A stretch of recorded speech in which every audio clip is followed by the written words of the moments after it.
بسم اللہ الرحمن الرحیم۔ باب ما جاء فی الفأرۃ تموت فی السمن۔ گھی کے اندر چوہا مر گیا، گھی کا ڈبہ ہے یا گھی کا کنستر ہے تو اس کے اندر چوہا مر گیا، تو اس حوالے سے کیا حکام ہے؟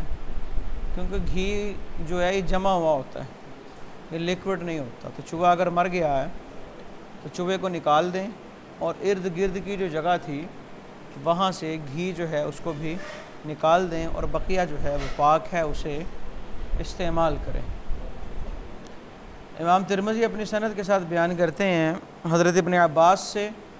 اور وہ حضرت میمونہ رضی اللہ تعالی عنہم سے، کہ ان فارۃ وقعت فی سمن فماتت، کہ گھی کے اندر چوہا گرا اور مر گیا، تو حضور صلی اللہ علیہ وآلہ وسلم سے اس کے بارے پوچھا تو آپ نے فرمایا القوہا وما حولہا، اس کو نکال دو اور جو اس کا ارد گرد ہے اسے نکال دو، وکلوہ، اور اس گھی کو کھاؤ، استعمال کرو۔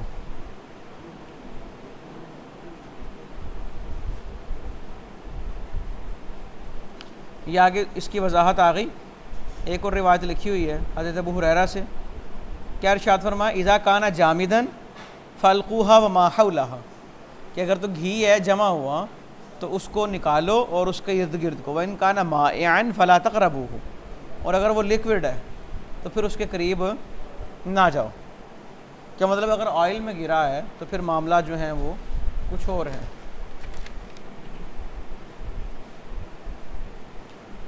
باب ما جاء فی النہی عن الاکل والشرب بالشمال،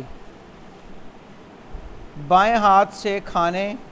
اور بائیں ہاتھ سے پینے کی نہیں کے بارے میں۔ بائیں ہاتھ سے کھانا نہیں چاہیے اور بائیں ہاتھ سے پینا بھی نہیں چاہیے۔ نہیں تحریم نہیں ہے، یہ مکروہ تحریمی نہیں ہے، یہ خلاف ادب ہے۔ افضل یہی ہے کہ دائیں ہاتھ سے کھایا جائے اور دائیں ہاتھ سے ہی پیا جائے۔ امام ترمذی اپنی سند سے بیان کرتے ہیں، یعنی کہ اس میں یوں ہے، اس کی وضاحت میں ہم یوں کہہ لیں، اگر تو کوئی وجہ ہے جس کی وجہ سے ہم بائیں ہاتھ سے پی لیں، مثال کے طور پہ دائیں ہاتھ ہم اس سے کام کر رہے ہیں، پینٹ کر رہے ہیں، ہمارا ہاتھ رنگین ہوا ہے، اگر اس کو صاف کرنے جائیں گے، صاف کر کے آئیں گے، ٹائم لگے گا، تو پیاس بڑی شدت کی لگی ہوئی ہے، بھوک بڑی زور سے لگی ہوئی ہے، تو اس طرح کی صورتحال میں اگر کوئی بائیں ہاتھ سے کھا لیتا ہے تو یہ گناہ نہیں ہوگا۔ ہاں اگر کوئی قصداً ایسا کرے تو اسے ایسا نہیں کرنا چاہیے۔ کچھ لوگ وہ کہتے ہیں جی ہم لیفٹ ہینڈڈ ہیں، کھبو ہیں ہم، تو ایسا نہیں ہونا چاہیے اور ایسا نہیں کہنا چاہیے، کیونکہ مسنون طریقہ دائیں ہاتھ والا ہی ہے۔ ابن عمر رضی اللہ تعالیٰ عنہما سے مروی کہ حضور صلی اللہ علیہ وآلہ وسلم نے فرمایا لا یاکل احدکم بشمالہ ولا یشرب بشمالہ، بائیں ہاتھ سے نہ کوئی کھائے تم میں سے اور نہ کوئی پیے، فإن الشیطان یاکل بشمالہ، کیوں؟ کیونکہ شیطان بائیں ہاتھ سے کھاتا ہے، ویشرب بشمالہ، اور بائیں سے پیتا ہے، اور یہ بھی فرمان ہے کہ من تشبہ بقوم فہو منہم، جو شیطان سے مشابہت اختیار کرے گا وہ ان میں سے ہوگا۔ تو شیطان ہے جو بائیں ہاتھ سے کھاتا اور بائیں ہاتھ سے پیتا ہے، تو بندہ مومن کا کام یہ نہیں ہے۔ بندہ مومن کیا کرے؟ وہ دائیں ہاتھ کو ہی استعمال کرے کھانے اور پینے میں۔ دیکھیں جی،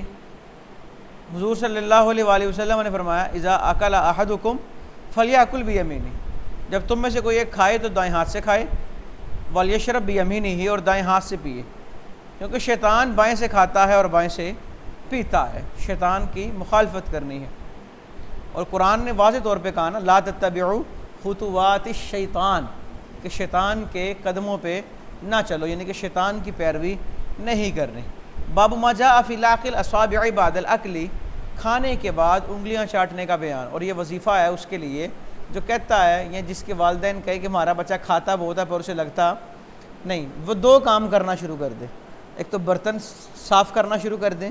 اور دوسرا انگلیاں چاٹنا شروع کر دے، کیونکہ حضور صلی اللہ علیہ وآلہ وسلم نے فرمایا کہ کھانے میں برکت کس حصے میں ہے کوئی نہیں جانتا، ہو سکتا ہے برکت اس حصے میں ہو جو ذرات انگلیوں پہ لگے ہوئے ہیں، حتیٰ کہ یہ بھی کہا گیا اگر کوئی اپنی انگلیاں خود نہیں چاٹتا تو وہ کسی کو کہے کہ میری انگلیاں چاٹ لو، صاف کر لو، یعنی کہ اگر بھائی ہیں، ماں باپ ہیں، میاں بیوی ہیں، تاکہ برکت جو ہے وہ حاصل ہو۔ کھانے کے بعد انگلیاں چاٹنے کا بیان، امام ترمذی اپنی سند سے روایت کرتے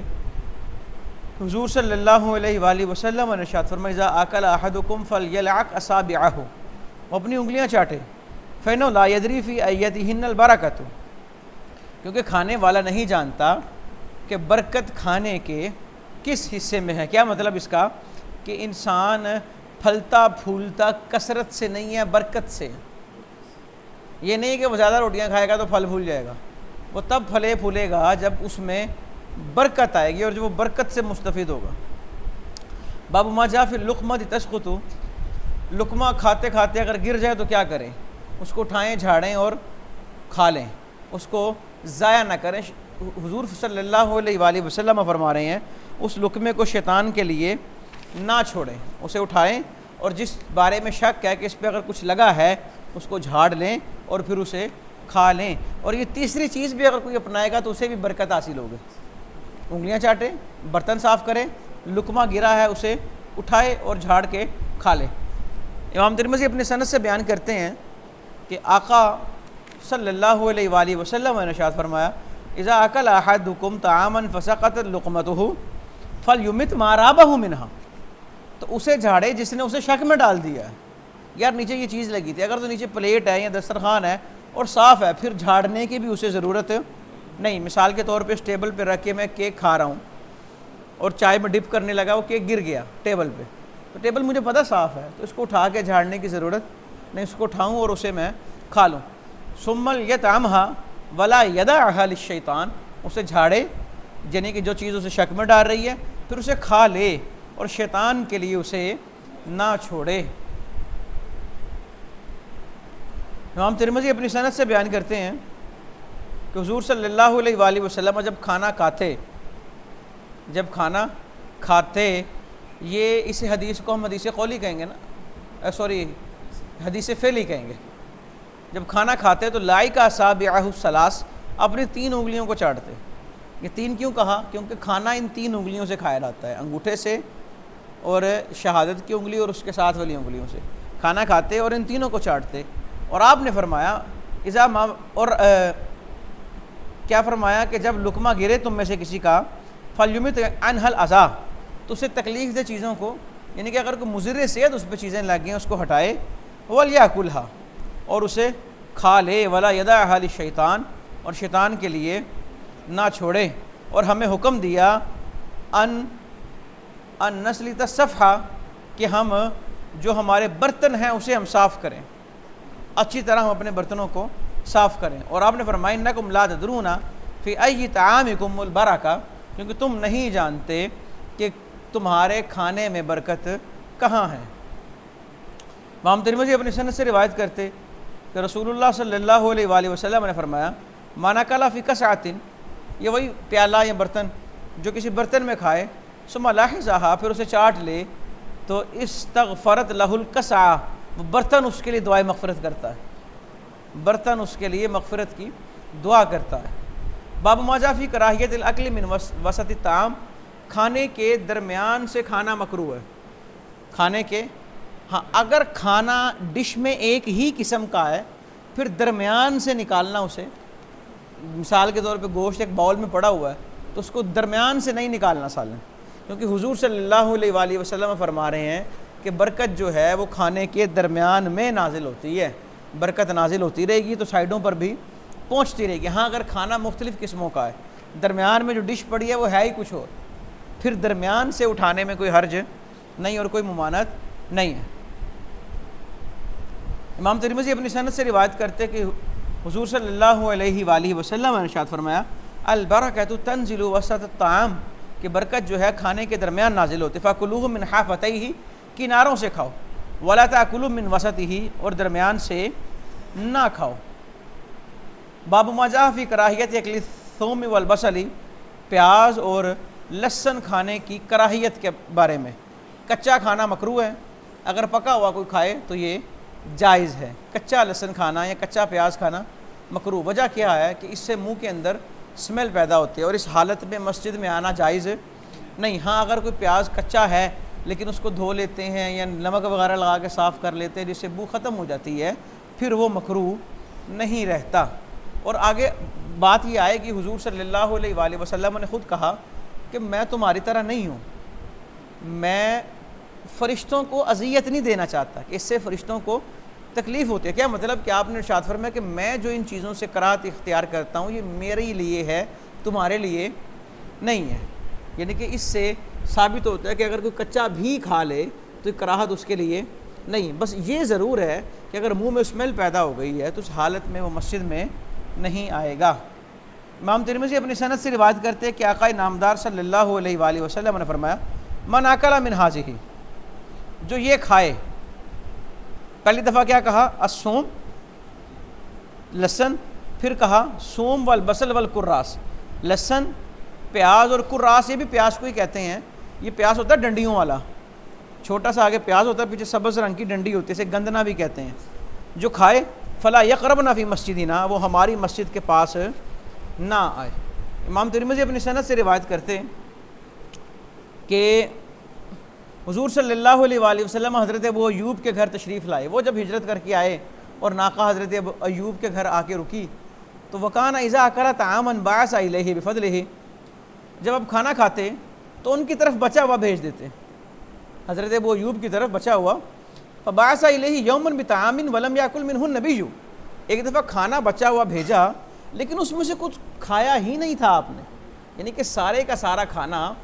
ایسے ہی بھیج دیا۔ تو حضرت ابو ایوب حضور صلی اللہ علیہ وآلہ وسلم کے پاس حاضر ہوئے، فذکر ذلک لہ، تو عرض کیا آقا آپ نے کھانا کیوں نہیں کھایا؟ تو آپ نے فرمایا فیہ ثوم، اس کے اندر لہسن تھا۔ یا رسول اللہ احرام ہوا، کیا وہ حرام ہے؟ آپ نے کہا نہیں، ولکنی اکرہہ من اجل ریحہ، اس کی جو بو ہے اس کی وجہ سے میں اس سے کراہت کرتا ہوں، میں اس سے کراہت کرتا ہوں۔ اب یہ آ گیا کہ پکے ہوئے لہسن کو کھانے کی رخصت کے بارے میں، کہ پکا ہوا لہسن کھانا جائز ہے۔ امام ترمذی اپنی سند سے بیان کرتے ہیں کہ مولا علی نے کہا نہی عن اکل الثوم الا مطبوخا، کہ کچے لہسن سے منع کیا گیا ہے سوائے پکے ہوئے کی، یعنی کہ اگر پکا ہوا لہسن ہے تو وہ ممنوع نہیں ہے۔ اگلی روایت بھی وہی، ہاں یہ اب آگے وضاحت آ گئی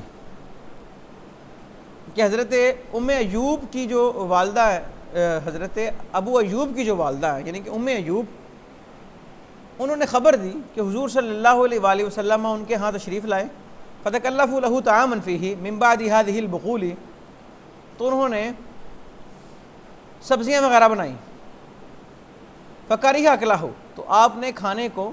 ناپسند کیا اور اپنے اصحاب کو کہا کلوہ، تم کھا لو، تم، یعنی کہ آپ نے ذاتی طور پہ صرف اسے نہیں کھایا، کہا تم کھاؤ، فإنی لست کأحدکم، میں تمہاری طرح نہیں ہوں، انی اخاف ان اوذی صاحبی، کہ مجھے ڈر آتا ہے کہ میں اپنے صاحب کو، اپنے فرشتوں کو اذیت دوں، یعنی کہ آپ صلی اللہ علیہ وآلہ وسلم بتا رہے ہیں کہ یہ میرا خاصہ ہے۔ اب دیکھیں وہ روایت آ گئی کہ الصوم من طیبات الرزق، کہ جو لہسن ہے یہ پاکیزہ رزق میں سے ہے، کوئی بری چیز نہیں ہے۔ باب ما جاء فی تخمیر الاناء و اطفاء السراج والنار عند المنام، برتن کو ڈھانپنا، چراغ کو بجھا دینا اور سوتے وقت آگ کو بند کر دینا۔ امام ترمذی اپنے سند سے روایت کرتے ہیں کہ آقا صلی اللہ علیہ وآلہ وسلم نے ارشاد فرمایا اغلق الباب واوقئ السقاء واکفئ الاناء، اپنے دروازوں کو بند کر دو اور اپنے مشکیزوں کو بند کر دو اور اپنے برتنوں کو ڈھانپ دو،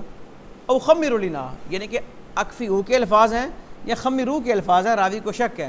واطفئوا المصباح، اور چراغوں کو بجھا دو، کیونکہ شیطان بند دروازے کو نہیں کھولتا اور ڈھپی ہوئی چیز کو ہٹاتا نہیں، اور جو برتن جو ہے وہ اس کو بند کیا اس کو بھی کھولتا نہیں، اور جو فوئی سیقہ ہے، یہ چوہے کو کہا جاتا ہے، فوئی سیقہ جو چھوٹا فاسق ہے، تو دریم والے الناس بیتہم، اگر آگ جل رہی ہے تو یہ لوگوں کے گھروں کو جلا دیتا ہے، یعنی کہ یہ بھاگے گا تو وہ آگ جس چیز میں جل رہی ہے اس کو گرائے گا، تو کپڑے پہ لگے گی، پردے پہ لگے گی، تو گھر کے اندر آتش زدگی کا ماحول پیدا ہو جائے گا۔ تو آپ صلی اللہ علیہ وآلہ وسلم کی یہ امت پہ رحمت ہے کہ چھوٹی سے چھوٹی چیز کو بھی بیان کیا جا رہا ہے، اور حضور صلی اللہ علیہ وآلہ وسلم نے ارشاد فرمایا اپنے گھروں میں جب سو رہے ہو تو آگ جلتا نہ چھوڑو۔ باب مجافی کراہیت القرانی بین التمرتین، دو کھجوریں کٹھی کھانا مکروہ ہیں۔ آپ اگر کسی کے ساتھ بیٹھ کے کھانا کھا رہے ہیں تو ایک لقمے میں دو کھجوریں نہ اٹھائیں، ہو سکتا ہے ساتھ والے کی رفتار کم ہو، آپ زیادہ کھا لیں، اور وہ دیکھیں نا، یہ حضور صلی اللہ علیہ وآلہ وسلم کی رحمت ہے کہ ذرا سی بات کا بھی خیال رکھا جا رہا ہے۔ اگر دو کھانا چاہتے ہیں، یعنی کہ کھجور کی بجائے اگر آپ آلو کی مثال لے لیں، ایک پلیٹ میں آلو ہیں اور آپ روٹی کے ساتھ کھا رہے ہیں تو آپ ایک کھائیں۔ اگر آپ دو کھانا چاہتے ہیں تو ساتھ والے سے اجازت لیں، یہ نہ ہو کہ آپ زیادہ کھا جائیں اور وہ تھوڑا کھائے، اس کی بھوک کا بھی خیال رکھنا ہے۔ امام ترمذی اپنی سند سے روایت کرتے کہ حضور صلی اللہ علیہ وآلہ وسلم نے دو کھجوروں کو ملانے سے منع کیا، حتیٰ یستأذن صاحبہ، حتیٰ کہ وہ ساتھ والے سے اجازت طلب کرے۔ اور کھجور کی فضیلت کیا کہ امام ترمذی اپنی سند سے روایت کرتے کہ حضور صلی اللہ علیہ وآلہ وسلم نے فرمایا بیت لا تمر فیہ جیاع اہلہ، کہ وہ گھر جس میں کھجور نہیں ہے اس کے رہنے والے سارے بھوکے ہیں۔ کیا مطلب کہ وہ سیر نہیں ہوں گے؟ تو انشاءاللہ باقی پھر دیکھیں گے۔